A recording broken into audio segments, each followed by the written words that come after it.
The Philly media is at it again, for Saquon Barkley seemingly took a shot at Nick Sirianni for benching him this week until you actually watch the whole video. Plus, the Eagles' likely wildcard opponent just gifted the Birds a massive break, and Jalen Hurts' concussion concerns, they're not going away anytime soon. I'm Thomas Mott, this is The Thomas Mott Show.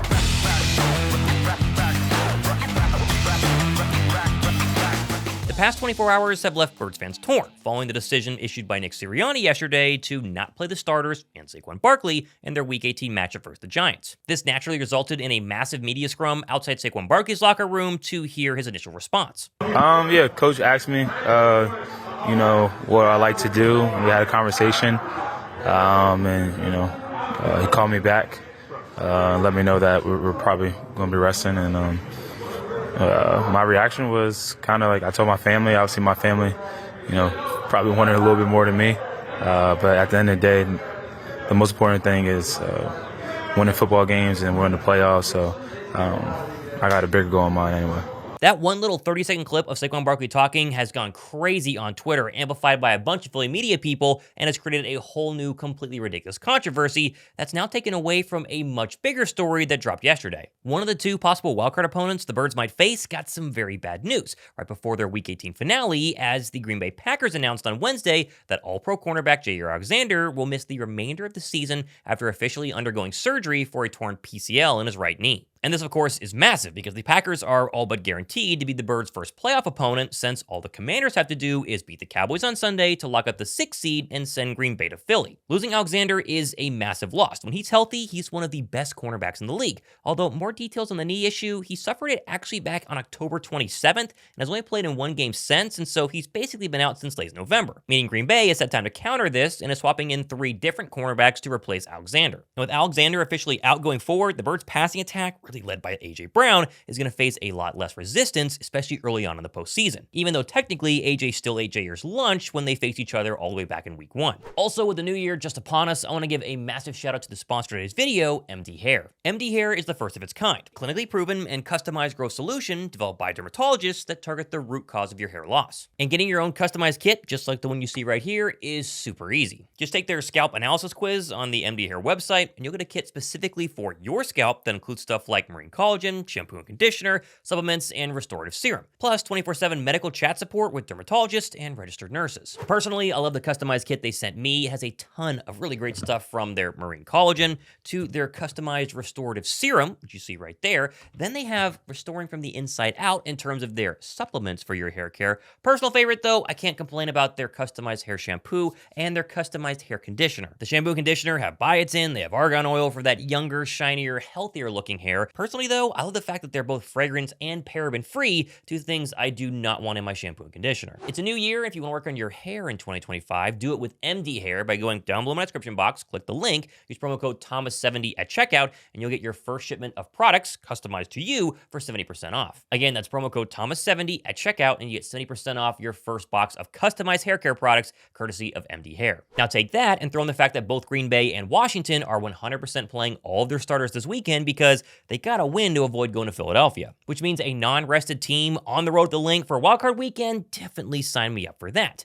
On the flip side, Philadelphia's decision to rest their starters this week means they essentially not only get a second bye and allow some critical R&R for a team that originally had the dreaded bye over 3 weeks ago, but they will now also avoid any sort of serious injury, which sounds like a pretty good deal, especially if you're a 12-year veteran in Lane Johnson. Yeah, that's the reason why teams, strive for the number 1 seed to get the bye week, because it is huge. You get guys injured that maybe don't have the ability to play. You get an extra week, and now they have the ability to play. So, and even last year, AJ got hurt before we went to Tampa. So that's what you're looking at, as far as the Saquon situation. So that's the way I see it. So, are we forgetting about that exactly 1 year ago, the Birds were playing a meaningless Week 18 against these same Giants and lost A.J. Brown on this hit to his knee, resulting in him missing the wildcard matchup a week later in Tampa, a game that saw the Birds' offense nearly anemic for all 4 quarters. One wrong step for Saquon or the other 8 to 10 starters who were going to play if Barkley chased the record, and everyone starts immediately blaming Nick Sirianni for a huge mistake. You've ruined the postseason.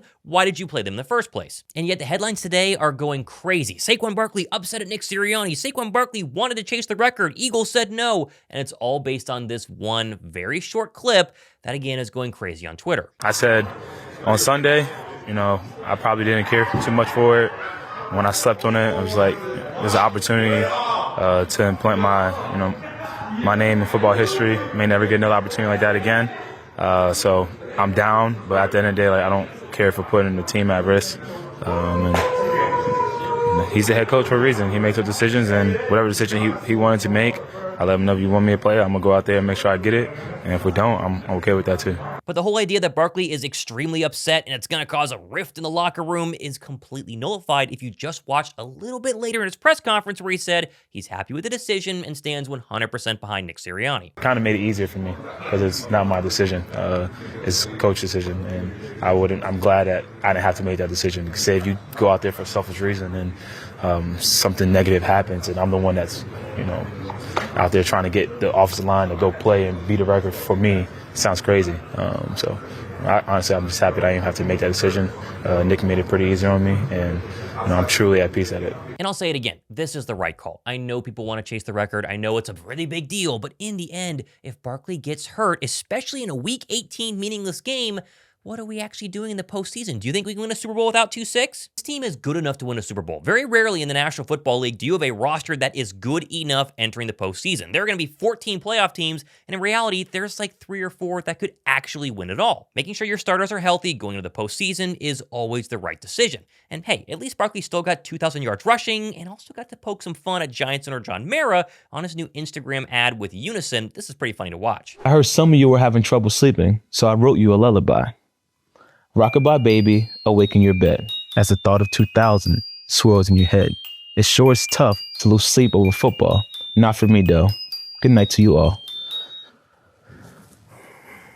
Now moving over to the other controversy inside Philadelphia today, how about the Pro Bowl roster release, which featured 6 Eagles on the NFC squad, including, of course, Saquon, Zach Bond, Jalen Carter, Landon Dickerson, Lane Johnson, and Cam Jurgens. All deserving, especially Bond, who became the first Eagles linebacker since Jeremiah Trotter Sr. to make the Pro Bowl in 2005. Also, the fact the Birds lost both Jason Kelce and Fletcher Cox this offseason, and yet their replacements literally the next year, and Cam Jurgens and Jalen Carter both making the Pro Bowl, is nothing short of awesome. The controversy, though, is the fact that Jordan Mailata, who, technically, did miss some games, but has been PFF's highest graded left tackle in the league and ranks at the very top of tackles when left on islands by a very wide margin, didn't make the Pro Bowl is unbelievable. Mailata has been a top 5 offensive tackle really the past couple of years, but this season he was clearly the best left tackle is in the NFC, and I would argue in the entire NFL. A.J. Brown, likewise, was also selected as an alternate, meaning he didn't make the official first-team Pro Bowl roster, and yes, he did miss games, but still had over 1,000 yards receiving, and not being on the list is really wild to me. Other surprises included the Birds' #1 ranked pass defense. Not having a single secondary player selected at the Pro Bowl is, again, upsetting, as shown here by Gardner Johnson, who tweeted this earlier this morning, clearly voicing his frustration. I guess Gardner Johnson's 6 interceptions this year didn't sway Pro Bowl voters. Also, the fact that Q didn't make it, I'm a little bit out on that as well. Still, it's worth mentioning that the Pro Bowl voting is ridiculous. 1/3 of the votes are actually fan votes, and so really, it's just a giant popularity contest, and so Quinn Mitchell not making it, C.J. Gardner Johnson, Jordan Mailata, it basically means that not enough Eagle fans voted or enough non-Eagle fans voted to get those players in. Great example here, Jaden Daniels was voted over Baker Mayfield despite this stat comparison, which shows Mayfield was like leagues better in every single category. It's a massive popularity contest. If you don't make it and you were close, there's definitely a reason why. Moving over to actual on-the-field important stuff, and the Birds injury report, it's been pretty crazy. Like, look at all the players on this list, although most of them are simply resting because the Birds are entering essentially a bye week in Week 18. It is worth noting that Kenny Pickett did not practice with a rib injury, likely pointing towards Tanner McKee officially starting his first NFL game on Sunday.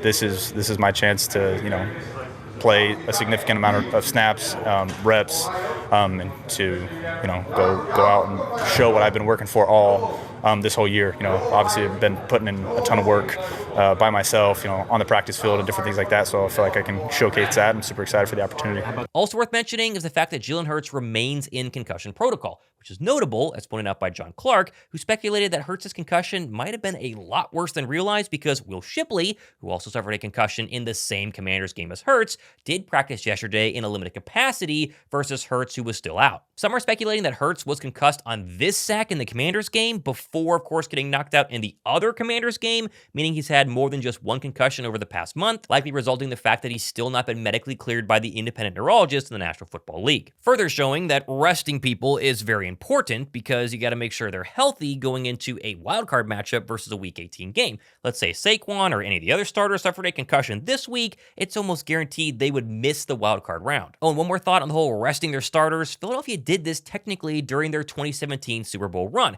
Nick Foles and the starters technically played the first few series versus Dallas in Week 17, but it was a couple of series. They then got out of there and rested the rest of the way. Philadelphia then had another rest week for their actual first-round bye and still came out 1-3 in a row and then got to the Super Bowl. Eagles also did this in 2004 where they played McNabb one series in Week 16, rested him in Week 17, had a first-round bye, and still made it to the Super Bowl without Terrell Owens. It is fun that we get to argue about playing starters, not playing starters, because of the fact that Philadelphia has already locked up their playoff seeding and their position. We could be battling for our playoff lives like the Cincinnati Bengals will do on Saturday, or be like the Packers or the Commanders and be trying to win a Week 18 game to avoid going to a much better team, in the wild card round as the 2 seed. Curious your guys' thoughts down below in the comment section. I read all those comments every single day, whether I reply to them or not. I do see them, so let me know down below. And also be sure to tune into the Week 18 stream, Giants-Eagles, here on this channel. Halftime, we're going to give away those 2 wildcard tickets for Birds Commanders, Birds Packers, whatever it is. And of course, if you want to see if you won, that's the best place to go ahead and do it. I'm Thomas Mott, hanging out on a Thursday. This has been The Thomas Mott Show.